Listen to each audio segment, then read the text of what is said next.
right, so my quick tip: Instagram, followers, social media. Well, really just Instagram because that's the only one where I have about, I don't know, 24,000 followers. It's cool and all, but it's sort of weird, and I don't really know how I got there. Um, I was posting a lot of art that I liked and drawing. I've been drawing forever and posting it. Mediocre likes, you know, 70, 80, 100, maybe a good day, like 300 something likes.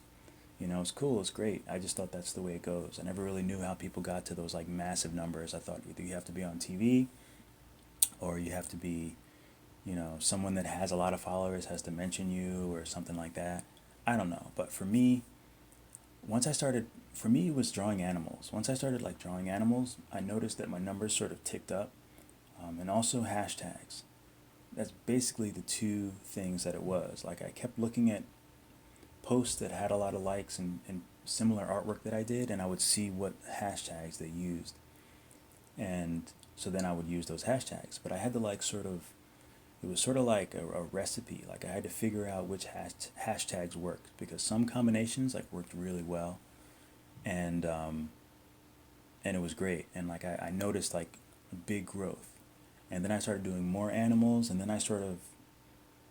I decided to keep the reference in there. So I was drawing animals and having reference, and having these like sheets, these like sheets. If you look at my Instagram, you'll see that they're all like study sheets of animals, and I don't know, and I kind of fell into that fold. I fell into that niche, and I just kept doing it and kept using those hashtags. Now, of course, Instagram is different now. I mean, I think they're owned by Facebook, so I feel like things are a little different now. I'm not really sure.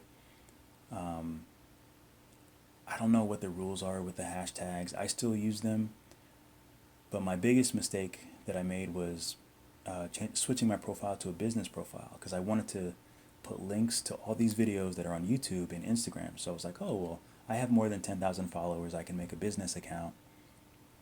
And, what's the harm in that? I can put links in my stories, things like that. So I switched over. This was like April 3rd or 4th or something like that.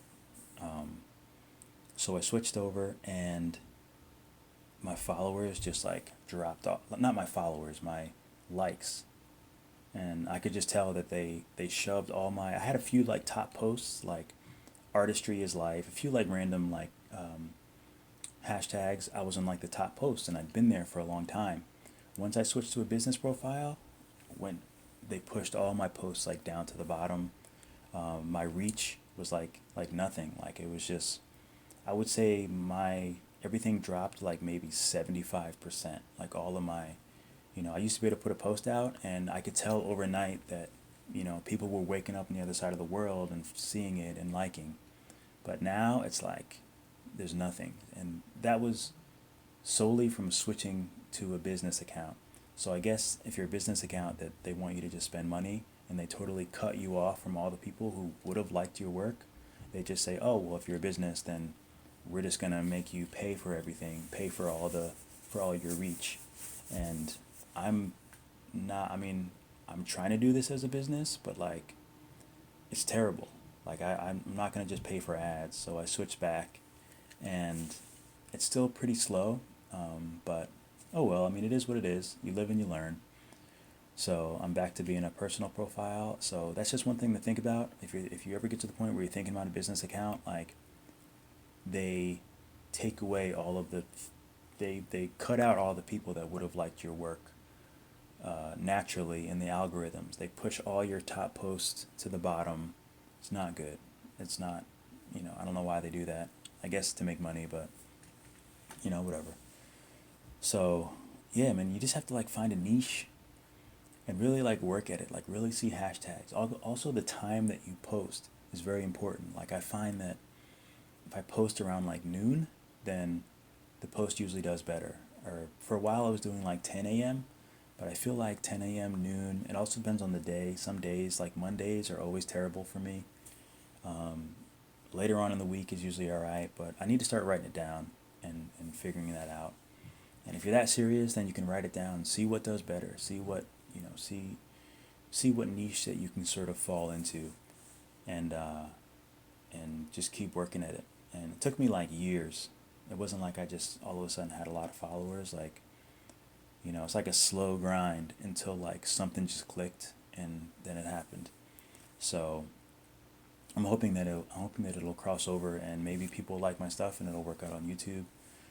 Trying to get my 1,000. We'll see what happens. But yeah, so keep going, keep drawing, and figure out what your niche is. Like you have to work the algorithms. That's what it's all about. Um, and sometimes and for me, it took more than just like doodling what was in my head and like trying to draw one cool image. It was like people want to see like what I was drawing from. They want to see like the drawing I made, what I was drawing from, kind of like what I'm thinking. I feel like that's what it was. And also people just like animals. So, some people like sneakers, cars, but you really have to like narrow in on like what you want to do and what you want to post about. Um, if it's just like your everyday life, then, unless you're like a celebrity, it's going to be hard to kind of get traction. But hey, maybe you have an awesome everyday life, so more power to you. So yeah, this was a long, quick tip. This was a slow tip, and I hope you got something out of it. And I'm all talked out.